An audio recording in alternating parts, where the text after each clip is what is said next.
Assalamualaikum warahmatullahi wabarakatuh. Bagaimana kabarnya anak-anak hari ini? Semoga kabar kalian semua sehat selalu.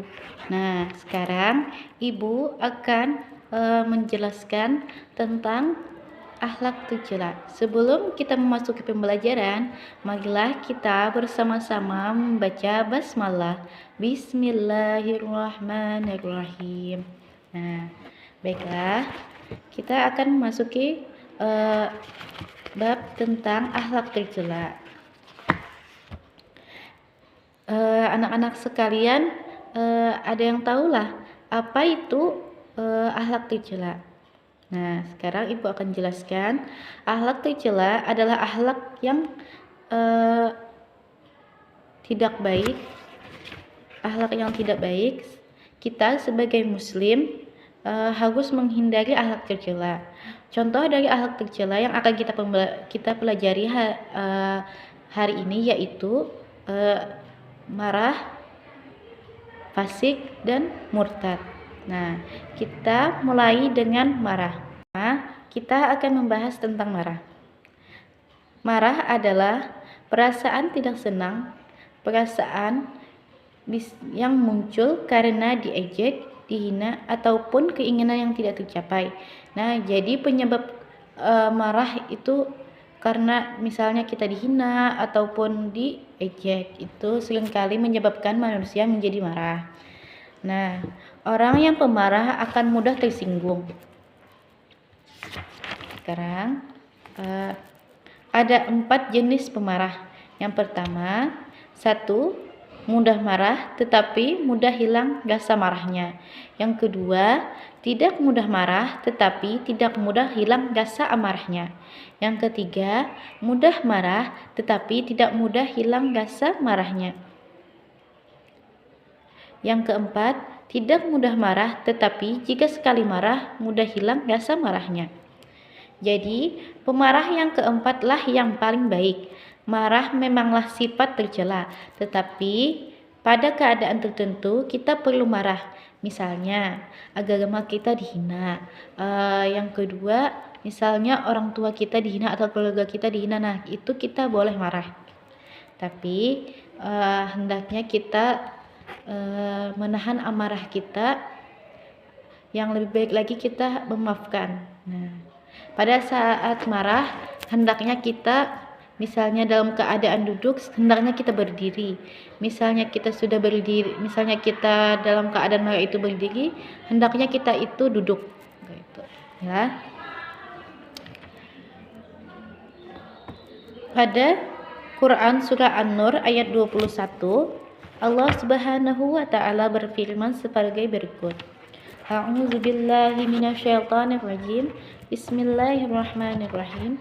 Ya ayyuhallazina amanu la tattabi'u khutuwatis syaitan wa man yattabi' khutuwatis syaitan fa innahu ya'muru bil fahsya'i wal munkar.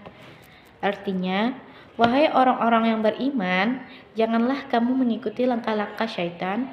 Barang siapa mengikuti langkah-langkah syaitan, maka sesungguhnya dia, syaitan, menyuruh mengerjakan perbuatan keji dan mungkar. Quran surah An-Nur ayat 21. Nah, jadi marah itu adalah sifat syaitan. Selanjutnya, marah merupakan sifat tercela. Jika kamu marah, kamu akan mendapatkan kerugian. Nah, jadi kalau kita marah, itu kita sangat rugi.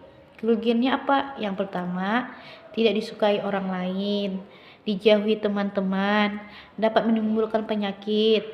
Yang keempat, dapat menyakiti dan mencelakakan orang lain. Jadi dalam keadaan marah kita itu tidak berpikir dengan sehat. Nah, jadi hendaknya kita menjauhi rasa marah itulah.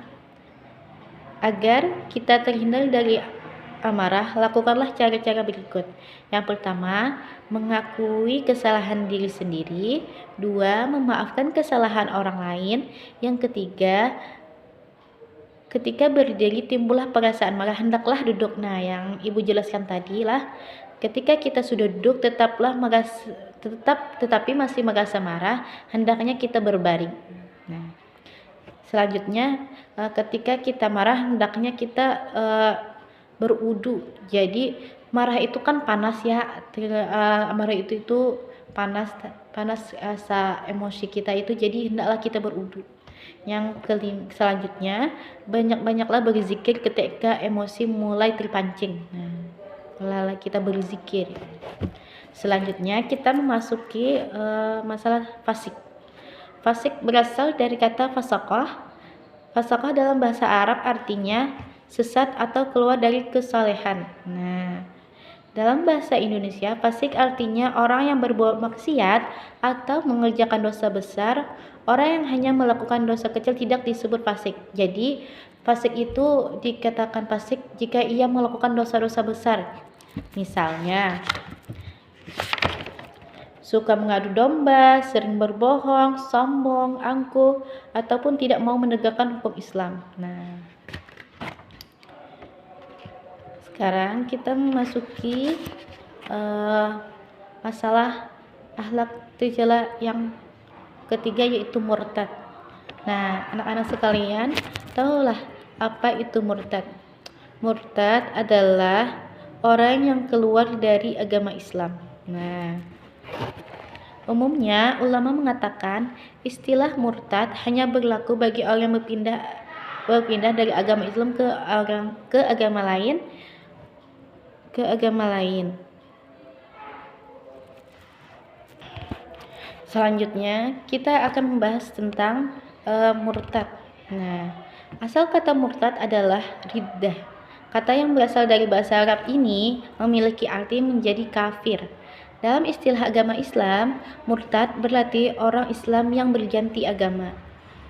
Umumnya, ulama mengatakan istilah murtad hanya berlaku bagi orang yang berpindah dari agama Islam ke agama lain. Orang Yahudi berganti agama dengan Nasrani tidak disebut dengan murtad, karena kedua agama itu memiliki kesamaan dalam pengertian, yaitu tidak mukmin atau tidak beriman kepada Allah Subhanahu wa Ta'ala. Seseorang disebut murtad apabila yang pertama berpindah agama atas kemauannya sendiri, bukan paksaan dari orang lain. Yang kedua, dengan sepengetahuannya seorang melakukan perbuatan atau mengatakan sesuatu yang menyatakan bahwa ia beriman kepada selain Allah. Yang ketiga, dilakukan oleh orang yang sudah dewasa atau berakal. Nah, yang selanjutnya, sengaja dilakukan untuk tujuan pindah agama, bukan dalam kajian ilmu dan penelitian. Nah, sekarang ada 3 bentuk kegiatan yang menyebabkan seorang mukmin menjadi murtad. Yang pertama, mengingkari ketuhanan Allah Subhanahu wa Ta'ala dan kerasulan Muhammad sallallahu alaihi wasallam, serta tidak melaksanakan perintah Allah, serta mengingkari kewajiban sholat dan puasa. Yang kedua, mengucapkan kalimat-kalimat yang mengandung arti ia telah keluar dari Islam, seperti perkataan bahwa ia telah kafir atau ia telah meninggalkan Islam dan sebagainya, yang diikuti pembenaran dalam hatinya. Seseorang tidak disebut murtad ketika mengatakan ia telah kafir jika dilakukan dengan tujuan memberikan penjelasan tentang pengertian murtad. Nah, yang ketiga, yang terakhir, melakukan penyembahan terhadap berhala karena meyakini berhala itu adalah Tuhan dan wajib disembah. Nah, sekarang sanksi duniawi yang dikenakan kepada orang murtad yaitu hilangnya beberapa haknya dalam hubungan keluarga, seperti yang pertama, hilangnya hak nikah karena kemurtadan salah seorang dari suami atau istri mengakibatkan batalnya pernikahan. Yang kedua, hilangnya hak waris. Yang ketiga, hilangnya hak kewalian dalam pernikahan karena syarat wali nikah adalah beragama Islam.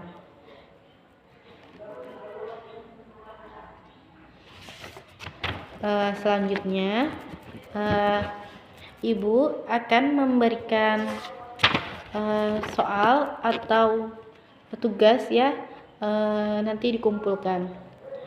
Catat ya. Yang pertama, bagaimana caranya agar kamu tidak menjadi pemarah? Yang kedua, tuliskan kerugian yang akan kamu dapat jika menjadi seorang pemarah. Yang ketiga, tuliskan kerugian yang akan didapat oleh orang fasik. Yang keempat, apa yang membuat seorang mukmin disebut murtad. Sekarang, yang kelima, yang terakhir, tuliskan sanksi yang akan diterima oleh orang yang murtad.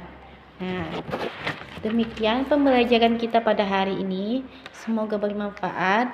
Ibu tutup dengan membacakan hamdalah. Alhamdulillahirabbil alamin. Salah khilaf mohon dimaafkan. Wassalamualaikum warahmatullahi wabarakatuh.